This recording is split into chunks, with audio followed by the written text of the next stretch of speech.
வரலாறு முழுக்க நான் படிச்சிருக்கேன். ஒன்று கவனி, தோல்வி என்பது தோல்வி அல்ல, அது வெற்றியின் தாய்.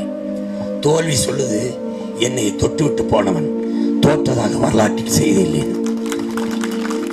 நமக்கு கற்பிக்குது எளிதில் வென்றவனின் இதயம் மலரின் மெல்லிதாக இருக்கும், தோற்று தோற்று வென்றவனின் இதயம் இரும்பினும் கடினமாக இருக்கும். நம்ம இதயம் எப்படி இருக்கு? இப்போ இரும்பை விட வலிமையா இருக்கு.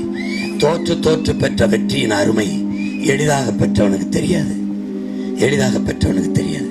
ஜெயன் ஸ்ரீ பாலகிருஷ்ணன் அம்மா சொல்றாங்க, தோற்று போ, தோற்று போ, அது உனக்கு நிறைய கற்றுத்தரும்ங்கிறாங்க.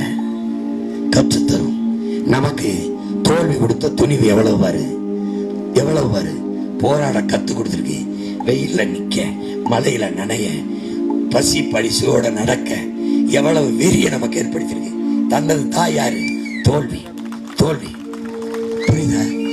வறுமையும் தோல்வியும் உலகின் தலை சிறந்த பல்கலைக்கழகங்கள் என்பதை என் பிள்ளைகள் புரிஞ்சு கொள்ளணும். வறுமையும் தோல்வியும் கற்றுக் கொடுக்காததை எந்த பல்கலைக்கழகம் கற்றுத்தராது, கற்றுத்தராது. அதனால நாம் நாம் தோற்கல, வெற்றியை திரட்டி கொண்டிருக்கிறோம். பக்கத்துல தான் இருக்கு. 23ஆம் தேதி தொட்டலாம், 23ஆம் தேதி தொட்டலாம்.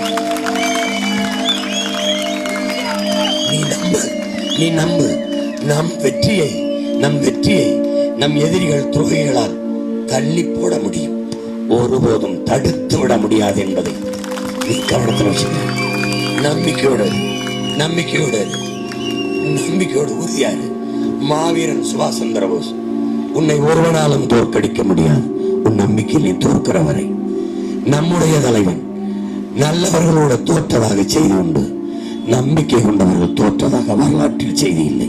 மாவீரன் அலெக்சாண்டர் எல்லா வெற்றியையும் எல்லா செல்வங்களையும் சக வீரர்களுக்கு பகிர்ந்தளித்து விட்டு வருங்கையோடு நின்றார்.